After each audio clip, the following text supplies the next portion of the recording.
Kita sekarang Bang Haji tahu ada banyak sekali orang-orang baru belajar sedikit tapi merasa punya pegang kunci surga. Berani bilang orang masuk neraka masuk surga. Benar.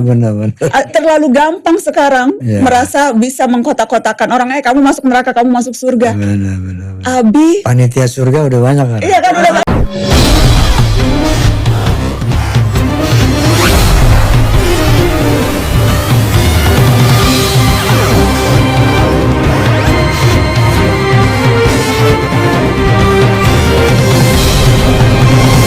Nafsau Channel, media dakwah berbagai perspektif. Kita sekarang Bang Haji tahu ada banyak sekali orang-orang baru belajar sedikit tapi merasa punya pegang kunci surga. Berani bilang orang masuk neraka masuk surga. Benar. Terlalu gampang sekarang merasa bisa mengkotak-kotakan orang, kamu masuk neraka, kamu masuk surga. Benar. Abi, Panitia surga udah banyak kan? iya kan udah banyak lagi Bang Haji panitia surga. Itu yang terkadang bikin kita miris. Inilah sederetan para ustadz panitia surga. Catat orang-orangnya. Ulama 4 mazhab bersepakat bahwasanya alat musik hukumnya haram. Yang diperbolehkan hanyalah rebana, itu pun dalam acara-acara perayaan seperti Idul Fitri, Idul Adha dan walimah. Oleh karenanya Hasyim Asy'ari mengatakan demikian juga maulid boleh pakai rebana. Lebih dari itu tidak boleh, seperti seluruh. Lalu apakah mereka termasuk orang beriman yang akan masuk surga? Iya, mereka orang beriman fasik. Fasik karena perbuatan bid'ahnya. Maka apa? Itulah di aqidah Ahlussunnah wal Jamaah. Orang yang berada di atas maksiat lalu meninggal dunia dikatakan mukminun bi imanihi wa fasiqun bi kabirati. Dia beriman dengan imannya la ilaha illallah Muhammad Rasulullah, tapi dia fasik karena perbuatan dosanya, dosa bid'ahnya, dosa besar maupun dosa kecil. Kalau dia mati tahta masyiatillah, kembali kepada kehendak Allah Subhanahu wa ta'ala. Maka kita berharap orang baik surga, kita khawatir orang Islam yang berbuat dosa neraka. Allah ta'ala ala wa'ala. Pelaku bidah dihukumi fasik, orangnya beriman tapi bermaksiat. Padahal di dalam hadis dijelaskan bahwa pelaku bidah itu sesat dan yang sesat pasti masuk neraka. Dia sendiri nggak paham hadis. Perhatikan lagi video berikut ini. Orang yang mengatakan orang salaf bisa berkata saja tentang bid'ah tapi justru dia sendiri mengerjakan bid'ah seperti mendirikan bangunan sekolah. Ini namanya orang tidak paham bid'ah, teduk nenek ngeraos. Kenapa? Dia tidak paham yang namanya bid'ah adalah cara yang dibuat-buat dalam agama yang mirip dengan syariat. Tujuannya berlebih-lebihan ibadah kepada Allah tanpa ada dalil. Sekolah ini kita tidak pernah menganggap dia suatu ibadah. Tidak ada. Dan ini namanya masalihul mursalah. Maslahat yang ada maslahatnya bagi umat. Itu apa? Sistem klasikal, hanya mengkelaskan saja. Ini tingkat pertama, tingkat kedua, tingkat ketiga. Ini bukan kita anggap dia suatu ibadah. Yang ibadah itu menuntut ilmunya. Sekolah tidak pernah kita mengatakan dia adalah sebagai ibadah, nggak ada. Kemudian buktinya apa? Sekarang ini juga kita belajar kan? Ini namanya kita sekolah juga. Dan kita anak-anak kita pakai klasikal. Kemudian di luar waktu kita pakai seperti ini, pengajian seperti ini. Jadi kita katakan kalau tidak tahu arti bid'ah jangan bicara bid'ah. Akhirnya apa? Semua dibid'ahkan nanti. Mikrofon bid'ah, motor bid'ah, kapal. Nah, iya betaranin anta aran lo bid'ah. Kenapa? Karena tidak paham bid'ah. Inilah dia berkata tanpa apa? Tanpa ilmu. Allah taala ala wa alam. Jadi orang punya syubhat tidak usah didengar. Ini loh hafal dalil ini. Qala Allah wa qala Rasuluhu wa qala sahabat. Ini yang penting. Kalau kita dengar syubhat, dinagin tutuk ilmu ini tagin pelajarin, temia itu bingung doang. Maka oleh karena itu para ulama kita mengatakan, apa kata mereka terhadap ahlul bidah? La tasma'u kalamahum. Jangan dengar omongan mereka, ocehan mereka jangan dengar. Ini gara-gara kita mendengar, akhirnya begini kita. Lebih baik dia yang mendengar tauhid itu, dia yang mendengar apa? Sunnah itu, supaya bid'ahnya runtuh. Nah, kita ini sekarang kebalik. Ya. Dia yang kita dengar, akhirnya kita yang bingung. Ini hati-hati para jamaah.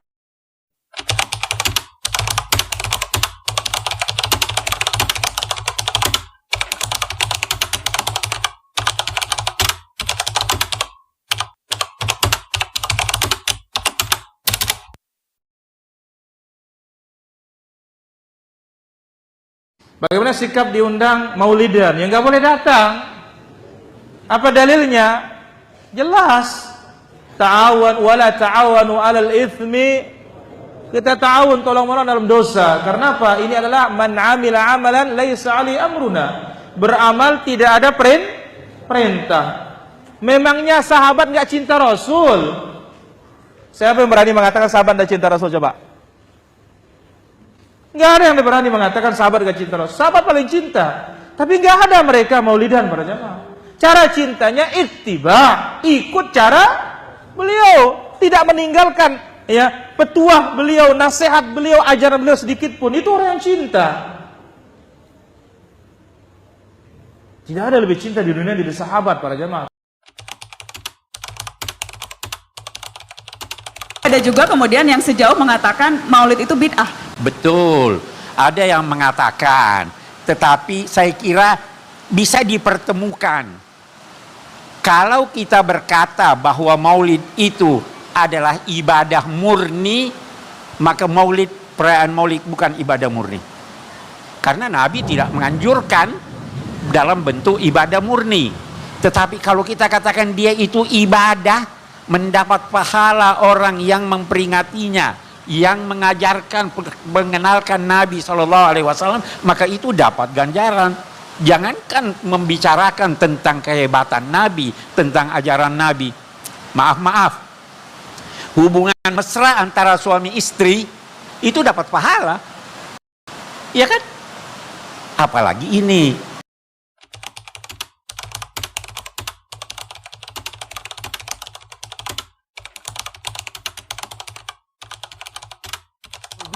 Kayak pengikut Imam Ghazali tuh, yang kurang ajar, yang taklidnya tuh. Lawang Imam Ghazali sendiri mengatakan bidhaati fi ilmil hadis misjaf. Ilmuku tentang ilmu hadis itu lemah, kata Imam Ghazali. Makanya beliau meninggal megang Sahih Bukhari, Imam Ghazali. Cuma muridnya kadang nyetak Ihya Ulumuddin, betul? Disebarin di semua universitas Islam. Setelah ahlinya mengecek, ternyata dari 1013 hadis di kitab Ihya Ulumuddin, 996-nya dhaif.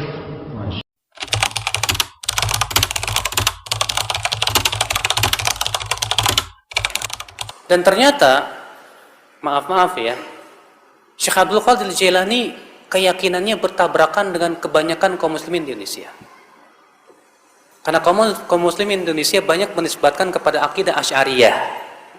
Sedangkan Syekh Abdul Qadir Jilani termasuk yang membantah akidah Asy'ariyah. Di mana dalam kitab Al-Gunyah beliau berkata begini, wa kana Allahu ala arsy istawa, dan adalah Allah bersemayam di atas arasy-Nya. Wala yuqal kama taqulul Asy'ariyah, dan tidak boleh dikatakan seperti yang diucapkan oleh kaum Asy'ariyah, bi annallaha fi kulli makan, bahwasanya Allah di setiap tempat. Jelas, kalau antum nggak percaya silahkan rujuk kitab Al-Gunyah tulisan Syekh Abdul Qadir Jilani. Tegas di situ beliau mengatakan begitu. Saya pernah, Pak, maaf saya di salah satu kiai di kampung saya, dia mengkafirkan saya. Hanya saya berkeyakinan bahwa Allah bersemayam di atas arsy. Kata dia, Ustadz Badrul Salam itu kafir. Masa dia mengatakan bahwa Allah bersemayam di atas arsy? Ya. Saya bilang, kalau gitu kenapa Bapak tidak mengkafirkan Syekh Abdul Qadir Jilani? Bapak mengagungkan Syekh Abdul Qadir Jilani. Oh, itu kutub. Ya, wali itu wali. Dalam dunia tasawuf, Syekh Abdul Qadir Jilani itu disebut dengan apa? Al-Ghauth, kutub. Walinya para wali, sampai derajat yang paling tinggi, Pak. Sampai disebutkan dalam manaqib Syekh Abdul Qadir Jilani, katanya Syekh Abdul Qadir Jilani menempeleng malaikat maut Ya. Hebat.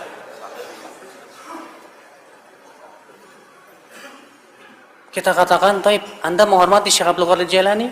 Syekh Abdul Jailani mengatakan Allah bersemayam di atas arsy. Kenapa Anda tidak katakan sekalian? Inilah, ya akhi, memang kita harus membuka pemahaman kepada masyarakat siapa hakikatnya Syekh Abdul Qadir Jailani. Dan Syekh Abdul Qadir Jailani itu hidup setelah imam yang 4. Makanya disebut bahwa beliau di atas fikihnya dalam masalah madhab. Beliau madhab Imam Ahmad bin, bukan Syafi'i beliau, tapi Hambaliul madhab. Ya. Imam Ghazali di akhir hayatnya beliau sibuk dengan membaca Sahih Bukhari. Dan ketika beliau wafat, beliau mengatakan, aku wafat di atas ini. Beliau meninggal dalam keadaan mempelajari Sahih Bukhari. Karena beliau sebelumnya hidupnya habis dengan mempelajari ilmu filsafat. Habis hidupnya untuk membantah ilmu filsafat sampai beliau sendiri bingung. Akhirnya beliau kembali kepada Sahih Bukhari. Beliau pelajari. Namun sayang, sebelum beliau selesai mempelajari Sahih Bukhari, beliau meninggal dunia. Bahkan Imam Ghazali sendiri mengakui bahwa pengetahuan beliau terhadap hadis lemah. Beliau berkata, bidha'ati fil hadis muzjah. Pengetahuan saya terhadap ilmu hadis lemah, kata beliau. Para ustadz panitia surga dan neraka.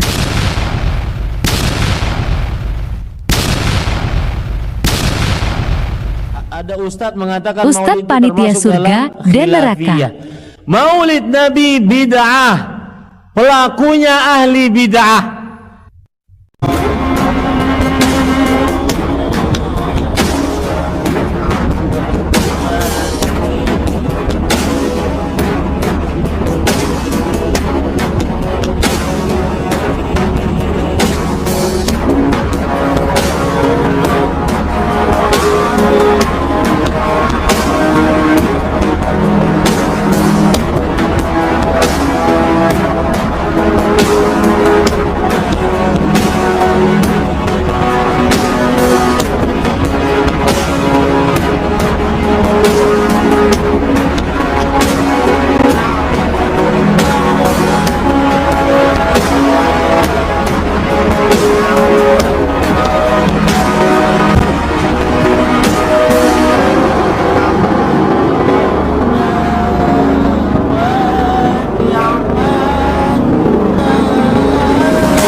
Arafah Nafsahu Channel, media dakwah berbagai perspektif.